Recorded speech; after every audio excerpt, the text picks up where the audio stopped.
Mettez en pratique ce que vous avez appris. Tant que vous ne mettez pas en pratique là, vous allez oublier. Et puis après, c'est long.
Vous avez vu des choses sur Diaco, sur vidéo ou bien dans la cour de César. C'est pas chez vous. Quand vous allez arriver chez vous, pour voir comment vous allez. Il y a une finalité qui est là, c'est produire des animaux en bonne santé. Comment, avec vos conditions, vous pouvez travailler pour atteindre les mêmes objectifs. Ne pas arriver à internaliser les acquis de la formation.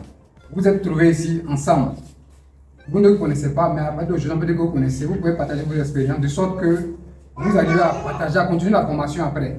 Nous aussi, nous envoyons un retour sur l'acquis de la formation parce que nous, les formateurs, c'est sûr qu'on peut les demander de voir comment ils peuvent prendre tel aspect spécifique. Les aspects fondamentaux pour réussir son élevage, c'est d'abord l'alimentation. Mettre un accent sur l'alimentation et ensuite l'habitat et la santé. Dans la bouche, il y a le choix de l'animal d'abord. Dès le départ, il y a le choix de l'animal à embaucher qui compte beaucoup. Et ensuite, la période de l'embauche. L'idéal, c'est de le faire sur le 3 mois à 4 mois à ne pas dépasser. En tout cas, l'ambiance était bon enfant. Vous-même, vous l'aurez constaté. Tous les participants sont des acteurs qui sont déjà dans la pratique. Chacun, il y a eu des partages d'expériences. Vraiment, l'ambiance était bon enfant. Tout le monde a participé tant bien que mal. Et les gens ont beaucoup appris à travers les échanges d'expériences et les visites commentées que nous avons faites et les phases pratiques que nous avons eu à faire.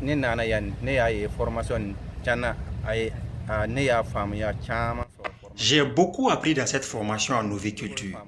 Désormais, je sais comment alimenter mes bêtes, comment leur apporter des soins et gérer efficacement l'enclos. On nous a surtout appris à aimer l'élevage des moutons avant d'y entrer. Quand on aime, on appréhende mieux les avantages de l'activité. La formation nous a donné plus de courage. Je pratiquais l'embauche, mais je ne respectais pas les règles. Une fois chez moi, je mettrai en pratique ce que j'ai appris ici. Si c'est rentable, je m'investirai à fond. On compte tout faire. Entre mon flas en Kenema, en Lorola, Canadif, Bayan Mali. Au niveau du déparasitage, et elle partait chercher ça au marché, mais maintenant elle sait que non, c'est pas conseillé. Donc il faudra qu'elle parte maintenant voir son vétérinaire pour prendre les dispositifs nécessaires pour que ces troupeaux-là aillent bien. Sur les marchés, la volaille, c'est lui qui investit vraiment de la volaille et il arrive à donc suivre correctement sa production, il peut avoir de l'argent.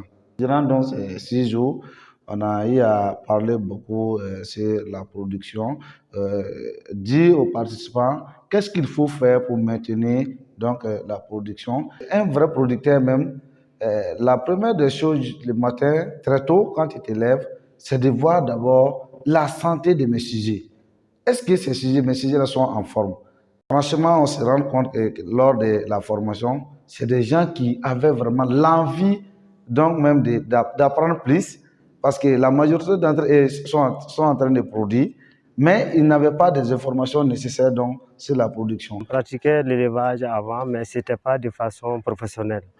Mais ce qu'on vient d'apprendre, en tout cas dans cette formation, ça nous a permis vraiment d'approfondir notre en tout cas, connaissance en matière d'élevage et de l'agriculture. Il y a une maladie qu'on appelle le Newcastle.